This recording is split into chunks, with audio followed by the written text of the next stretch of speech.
제가 최근에 쓰고 있는 책이 있는데요. 그러다 보니까 산업혁명을 좀 연구를 하게 됐어요.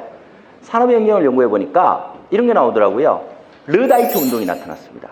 그게 뭐냐면요. 내가 이렇게 목화 공장에 있는데 이거를 물레를 열심히 뽑아서 실을 뽑고 있는데 방적기가 들어왔습니다. 그죠? 방직기가 또 들어왔습니다. 실하고 면을 그냥 자동으로 뽑아주는 거예요. 우리 옥양목 아시죠? 옥양목이 원래 인도 겁니다. 칼리타. 옥양목이 영국에 들어왔는데 인도에서부터 들어오니까 막 영국이 난리가 난 거예요. 우리 지금 산업 다 망했다. 그래가지고 이걸 이기기 위해서 산업혁명을 해가지고 방직기 자동으로 들어왔습니다. 그랬더니 어떤 일이 일어났느냐? 까부시는 거예요. 왜냐? 내가 지금 저 기계를 안 까부시면 내일 내가 내 일자리를 잃어요. 이해되시죠? 그게 르다이트 운동입니다. 저거를 까부셔야 내가 살아남아요. 그래서 단결해서 까부십니다. 근데 가만히 생각해 보죠. 4차 산업혁명 때, 산업혁명이란 건 거기가 100년 동안 일어난 현상을 봤더니 혁명이더라 라고 이야기를 한 거지 하루아침에 일어난 게 아니잖아요. 역사를 두고 봤더니 정말로 일자리가 없었을까요? 고민해 봤습니다. 실업률을 조사를 해봤어요. 그랬더니 산업혁명 때 가장 문제가 된 게 아동노동이었습니다. 애들을 데려다가 막 일을 시키는 거예요. 이해가 안 되잖아요. 지금 일자리 다 잃었는데 성인 남자가 놀고 있는데 애들을 노동을 왜 시킵니까? 무슨 얘기냐면요. 완전고용이었습니다. 일자리가 너무너무 많이 창출된 거예요. 아니 뭔 소리예요. 지금 일자리 잃어가지고 말이야. 지금 기계가 들어와가지고 내 일자리 잃었는데 아니요. 그 기계 누가 만들어요? 그 기계 부품은 누가 만듭니까? 그 부품을 만드는 제철소는 어디서 나오죠? 제철소에서 광사는 물 푸는 기계가 말이 펐어요. 이게 뭘로 바뀝니까? 원동기, 전기기관으로 바뀝니다. 그러니까 원동기의 힘을 마력으로 쓰는 겁니다. 말 2마리가 포올리는 바켓스. 이해되시죠? 계속 물을 꺼내야지 탄광에 들어갈 수 있으니까. 그게 원동기. 이놈이 그냥 혼자 다니는 게 자동차입니다. 자동차 부품은 누가 만들어요? 그 자동차가 다시 철길이를 달린 게 기차입니다. 기차의 철로는 누가 만들어요? 폭발적으로 일자리가 늘어난 겁니다. 우리가 단편적으로 볼 때는 하나의 일자리가 사라지고 내 일자리가 없어지는 게 보이지만 역사를 두고 보니까 산업혁명을 한 나라들은 너무도 많은 일자리가 창출이 되고 그 일자리가 고급화됩니다. 막스는 모든 노동은 동일하게 취급을 했지만 당시의 모든 경제학자가 그랬습니다. 산업혁명이 일어나고 나니까 누가 나타나요? 테크니션들이 나타납니다. 기술자가 나타나기 시작합니다. 자본이 모이면서 부르주아지가 나타납니다. 기업가들이 나타납니다. 그러면서 뭐가 돼요? 민주화가 일어나는 겁니다. 그럼 시민혁명이 일어나는 거죠. 또 시민혁명이 다시 산업화를 가속시켰습니다. 그래서 산업화가 되면 반드시 민주화가 뒤에 따라오는 겁니다. 이해되시죠? 그래서 역사를 전체를 두고 볼 필요가 있는 겁니다. 자, 4차 산업혁명이 들어왔습니다. AI하고 세상에 로봇이 내 일자리 다 잃을 거야 라고 이야기를 합니다. 예를 들어 100만 개의 일자리가 사라집니다. 하지만 그 뒤에는 150만 개, 200만 개의 AI와 로봇과 그리고 사람의 감정을 다스려줄 수많은 직업들이 기다리는 겁니다. 우리 옛날에 우리가 가졌던 직업하고 우리 애들이 가질 직업은 70~80%가 다른 직업으로 살아가게 됩니다. 제가 이야기를 했어요. 자율주행차가, 반자율주행차 나오니까 이런 교수님한테 제가 얘기했어요. 이게 제가 한번 써보니까요. 너무 좋아요. 운전기사들이 이제 못 먹고 살겠어요. 라고 했더니 교수님 하신 말씀이 이거였어요. 야, 서 교수, 너는 일자리 없어지는 거 같냐? 그것만 보이냐? 아니, 한국에 40만 명이랍니다. 운전해서 먹고 사는 사람이. 그랬더니 40만 명의 일자리가 없어지는 것보다 나같이 운전을 못하는 사람이 밖을 자유롭게 다닐 수 있는 새로운 시장이 열리는 거야. 그러면 어린애도 혼자 다닐 수 있죠?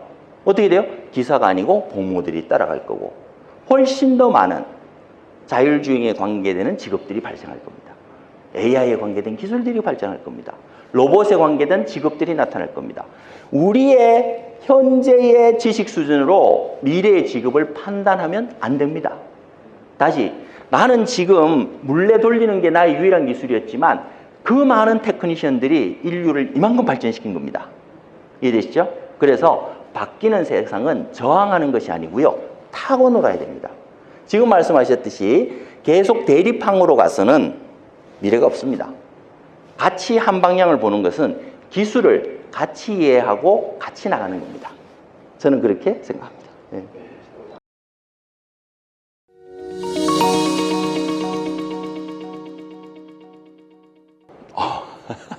이렇게 어려운 거를 좋은 강사진, 좋은 교육 구조라 그러는데요. 실질적으로는 저는 이거 교육청에 쓰려면 되게 싫어할 건데 두 가지를 주장을 합니다. 하나는 뭐냐면 지금 현재 교육의 초, 중, 고, 대학, 석사, 박사에서 제일 문제가 되는 게 우리 항상 북한에서 얘들 무서워서 못 내려온다는 게 중2잖아요, 중2.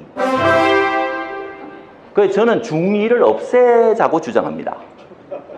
그러면 나라의 문제의 반이 사라질 것 같아요. 농담이지만 진짜입니다. 왜냐면은 초등학교 지나면서 중학교 들어오면서 경쟁이 들어가니까 얘들이 너무너무 스트레스를 받는데 중학교 1학년 때는 경쟁에 적응을 하고 중3이 되면 그 다음 넘어가기 때문에 스트레스가 없는데 중2는 안옴이거든요. 굉장히 힘들어합니다. 중2를 없애면 됩니다. 없앤 걸 어디 보내느냐? 대학에 보내야 돼요. 대학을 지금 4년 다녀서 먹거든요. 첫 번째 1년 동안은 진짜로 뭘 가르쳐야 되느냐? 철학, 수학, 경영학, 나무, 제가 한 것들만 다 가르치면 돼요. 를 가르쳐서 실제로 기본적인 소양하고 인간성을 키워준 다음에 리더를 가야 되는데 지금 오자마자부터 전문 지식을 때려 넣으니까 적응력이 사라져요. 그래서 요거를 지금 교육세가 굉장히 많죠. 교육세가. 그래서 지금 보면 저 시골의 초등학교도 너무너무 잘 돼 있거든요. 그거 조금 떼서 대학으로 주면 대학교 1학년만 조금 도와주면 이게 교육이 좀 나아지지 않을까라는 게 첫 번째 교육 혁신이고요. 두 번째는 학교를 박사를 받은 분들 중에서 많은 인력들을 초등학교 선생님으로 넣어야 됩니다. 왜냐면요, 앞으로의 지식은 말씀드렸듯이 통합된 지식을 계속 때려 넣는 것도 중요하지만 자기가 궁금해하는 거를 끝까지 따라서 끝까지 파고들어서 끝까지 알아내는 능력이 더 중요해집니다. 그걸 해본 사람들이 박사들이거든요. 그래서 한 명 한 명 멘토링을 하면서 그 궁금증을 교과 과정을 넘어서는 그 다음에 지식 체계를 초기부터 계속 파고드는 훈련을 해주면은 전문성이 키워집니다. 그래서 그런 제도의 개혁 두 개가 필요하다고 하는데 너무 과격하죠. 제가 옛날에 군대 200만 원 줘야 된다고 한 5, 6년 전에 이야기를 했다가 막 난리가 났는데 지금 막 100만 원, 200만 원 가고 있는데 제가 주장한 건 그게 아니었고요. 2년 동안 200만 원씩 주고 지금 주는 게 아니고 제대할 때 주자는 거였어요. 모아서. 그러면 한 번에 제대할 때 5천만 원 가지고 나옵니다. 그죠? 그러면 기본적으로 지금 대부분의 애들이 뭘 하고 있느냐면 졸업하자마자 신용불량자가 돼요. 학자금 대출 때문에. 그죠? 취직 안 되면 바로 나락으로 가버립니다. 근데 어떻게 군대 갔다 오면 해결이 되죠? 그죠? 그리고 받을 돈 있으면 절대 사고 안 칩니다. 그 사고 치면 그 돈 가지고 얘들 물어주면 되니까 사고도 안 치고요. 거기서 잘못된 일도 없어요. 끝까지 버티면 5천만 원 생기거든. 그리고 둘이 손 붙잡고 나와서 4명이서 손 붙잡고 나와요. 그러면 창업할 수 있습니다. 2억이면요. 월급 2억 줘가지고는 회사 제대로 못 굴리면 자본금 2억이면 회사 쫙쫙 굴러갑니다. 몇 년. 창업 다 해결됩니다. 더 좋은 거 둘이 손 붙잡고 군대 갔다 오면 1억 생겨요. 결혼할 수 있습니다. 그죠? 우리 그냥 청년수당이라고 막 돈을 주는데 그게 정말 나라를 위해서 일하고 있는 군인들한테 주면 모든 사회 문제가 기본적으로 해결이 되는데 그게 지금 아까운 거예요. 그게 아까운 거예요. 그래서 한 번에 월급을 올려주는 것이 아니고 그것을 모아서 제대할 때 성과급, 성공보수로 주면 실질적으로 우리가 군대라는 조직에 대해서 완전히 생각이 달라지고 또 내가 젊음을 희생한 만큼 국가로부터 보상도 받고 그리고 그걸로 또 우리가 사회에서 일어설 수 있다라는 게 제 주장이었는데 지금 자꾸 월급만 올려가지고 월급 올리면 노름하거든요. 아이 미안. 월급 올리면 딴짓하거든요. 그래서 그게 좀 고민인데 실질적으로 왜곡이 안 되고 좀 어떻게 보면은 혁신적이고 과격한 발언이지만 한번 생각을 해볼 필요는 있지 않을까라고 생각을 합니다. 교육도 바뀌어야죠. 아까 말씀드렸듯이 산업혁명 때 필요한 인재를 양성하는 거였으면 이제는 지식사회에 맞는 교육으로 바꿔내야죠. 근데 정말 놀라운 게 아까 우리 계속 말씀드린 도산 선생님의 이 철학이 교육 쪽에서 저도 연구하면서 너무 많이 놀란 거예요. 아, 이렇게 바꿔내야 되겠다. 이런 것들을 오늘 저도 많이 배웠습니다. 예, 한국의 리더에게 필요한 게요. 그냥 세 가지 말씀드리겠습니다. 첫 번째는 굉장히 겸손해야 됩니다. 리더가 되면 힘이 생기잖아요. 그죠? 힘이 생기면 상대편들을 이해하는 능력이 떨어지기도 하고 사회적으로 볼 때 굉장히 편을 들게 됩니다. 그러니까 내가 너무 세다고 그러면 안 돼요. 회사에서도 마찬가지고 밖에서도 마찬가지고. 첫 번째 겸손입니다. 두 번째는 이벤트 단위로 보면 안 됩니다. 이벤트 단위. 사건을 보면 안 돼요. 뭘 봐야 돼요? 거대한 흐름들을 봐야 됩니다. 사우디에서 우리 대통령을 모셨어요. 어우, 대단한 일이지. 흐름을 보면 왜 모셨을까를 생각할 수 있는 겁니다. 그죠? 그래서 사건이 아니고 흐름을 볼 수 있는 힘이 있어야 된다. 세 번째, 가장 중요한 거죠. 내가 만들고 싶은 나라가 어떤 나라인지 생각해 보셨습니까? 내가 만들고 싶은 회사가 어떤 회사인지 생각해 보셨습니까? 비전이 있어야 됩니다. 비전은 말로서 그림을 그리듯이 우리가 어떤 모습이 될 거라고 보여주는 겁니다. 이해되시죠? 우리 국가를 어떤 나라로 만들고 싶은가요? 이게 나와야 되겠죠. 그죠? 예를 들어 박정희 대통령 같으면 아주 명확하게 산업입국이라고 하셨지만 더 구체적으로 혁명 때 말씀하셨죠. 마이카 시대를 만들겠다. 국민소득 1000달러의 마이카 시대를 만들겠다. 그 비전을 위해서 우리는 죽으라고 같이 뛰어서 이 위대한 대한민국을 만들어낸 겁니다. 그래서 리더는 사람들에게 보여줄 수 있는 비전을 명확하게 가지고 있어야 된다. 이 세 가지를 말씀드리고 싶습니다.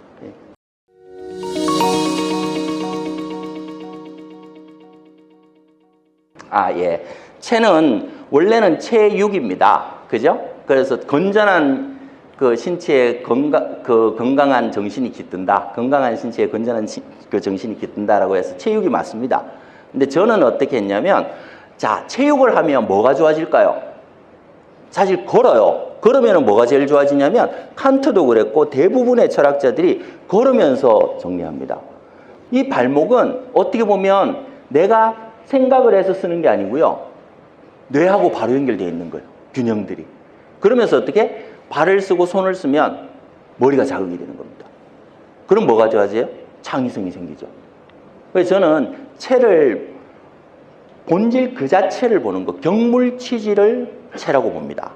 그래서 본질을 보고 나면 창의가 생기거든요. 그래서 저는 그 창의성을 체에서 나온다. 그리고 본체에서 나오고 몸을 쓰면서 창의성이 생기고, 실질적으로 운동을 많이 하는 친구들 굉장히 머리들이 말랑말랑합니다.